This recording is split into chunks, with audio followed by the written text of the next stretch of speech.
In this presentation, we'll hear Seth Allcorn discuss a psychodynamically informed perspective on change over time. This discussion is based on the paper entitled Organizational Change, a Longitudinal Perspective, published with Howard Stein in Organizational and Social Dynamics in 2018. Howard Stein and I have been collaborating for 30 years or more on what we might call making sense of these constant repetitions that we find in organizations. And during one of our conversations, we were talking about the history of his organization, where he'd been in the family medicine department at the University of Oklahoma for so many decades that he really had a long view of what could happen in an organization over a long period of time. So Howard had this very long experience, which was very different from mine. I usually moved around between organizations every 3 to 5 years, and I was most often hired as a change agent. And there was this tendency to be hired into a toxic organization that had been led for sometimes decades by a toxic or dysfunctional leader. And that was, of course, the reason why they hired me, was to turn it around. So often my jobs were in the shadow of this decades-long toxic and dysfunctional leader. So I had to pay close attention as well to all the past that was present, and that making change had to be carefully interdigitated with all this history to create successful change. So Howard, though, had been there a long time, and that gave us the luxury of being able to tap his very long experience in this department. And that, of course, led us to this longitudinal analysis. And, of course, then that was also consistent with my work at this one state department of child support enforcement that had been created, and that I created a timeline in an hour. So actually this can be looked at either as kind of a prospective study where you check in with the organization, say every 6 months, and do a little bit of a diagnostic in terms of where is the organization at going forward over time, or you can actually do it retrospectively by recruiting people into a group that has as its goal writing down the timeline of the organization's history. So, and I had invited a number of upper management people to a session, and there was about, I think, eight, since this was a social services type organization, often it's mostly all women. So I had 8 women in this room, 4 on either side of a conference table that was provided. And I had one of those big white pads of paper, a marker, and some masking tape. So I recruited the women there to try to give me a history of the organization so I could better understand what was going on at the moment. And they were, really eager to tell their history. And there was a couple who had been there from the very beginning. So as I sort of wrote all this on these white pages, and I taped them to the wall, so there was sort of this longitudinal development as I went through each leader and the epoch or period that the leader was involved. Several of the ladies had been there at the beginning, and they told a story about starting the organization from scratch. So there was this really creative, dynamic period where everybody knew everyone. It was small, and that creating this organization that did not exist before. And so it was creative and dynamic and seemingly a lot of fun. And there was, as they explained what it was like to work there, and the leader, they were very enthusiastic about their work. They really enjoyed it, and it was a very positive experience building this organization, which eventually went from several dozen people to hundreds of people. So there was this gradual evolution over, say, a 5-year period from starting to a statewide organization. And again, the key point about the culture was it was kind of fun and creative and dynamic, and everyone seemed to be enjoying it.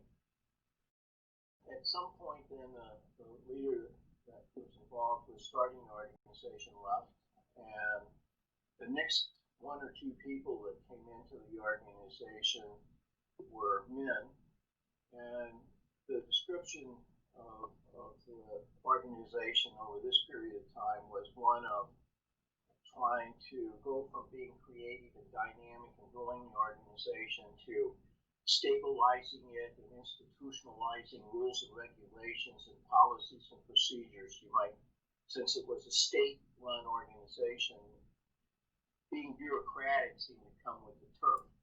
So they gradually became more rule-bound and regulated and bureaucratic in their work.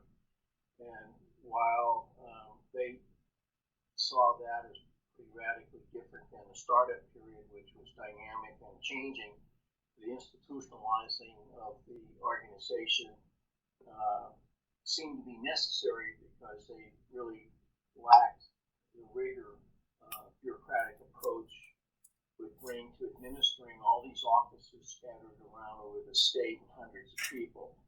So you sort of came out of a creative period where there was a lot of growth and it was very dynamic, and a little less attention to organizational structure, policies and procedures, rules and regulations. And eventually that began to hurt them because offices weren't coordinated and weren't doing the same thing every time. So that period probably lasted about 10 years of this 20-year timeline. And they weren't there wasn't too much like toxicity in the leadership. It was just that the creative period was lost and the institutionalized period began. And they didn't feel like it was unnecessary. They could see why they needed to actually regularize their work, especially since they were scattered all over the state. This next leader was there for about 5 years before I arrived, and he had just left. I don't know, recently left, and so they started to describe this leader and the culture of the organization at the time. They began to describe a situation where this leader was highly invested in people being loyal to her. Loyalty was very high on her need scale, and either you were loyal or you were not. And part of the problem was that the leader, of course, wanted to do what she wanted to do, and that any pushback on what she wanted to do was seen as a negative. So I usually call a situation like that, which I've encountered numerous times, as the leader split the organization into groups for and against her. And people that were against her, interestingly, were gradually reassigned office space in the basement of this building. No windows, and just in the basement and off of the second floor with windows. So there was actually, in terms of splitting, an actual split where the people worked. The people that created problems for her were sent to the basement or Siberia. As they explained this dynamic, eventually I felt like I had written it all down, and they sort of confirmed they had explained it. And I remember standing in the end of this table, and I said, well, what you just explained here just sounds really painful. And it was sort of a reflective statement of, as a consultant, just saying, well, this is how I interpret what I just heard. And it turned out then that these four women on either side of the table were actually there. Four of them were from the basement, four of them were from the second floor. So the split in the organization was actually sitting at this table. And of course, I didn't know that when I started this linear process, and but they certainly did. And so they were sitting there, and when I said this sounds painful, I'm not exactly sure what I said, but it was very reflective and showed some empathy, I think, for them and what they had been, in a way, suffering through as a result of this leader's behavior. And I said that, and then all of a sudden, these ladies on either side of the table began to reach across the table and touch each other across the table. Some of them were actually cried right there on the spot. And it was a very powerful sort of what I would call reintegrating the group.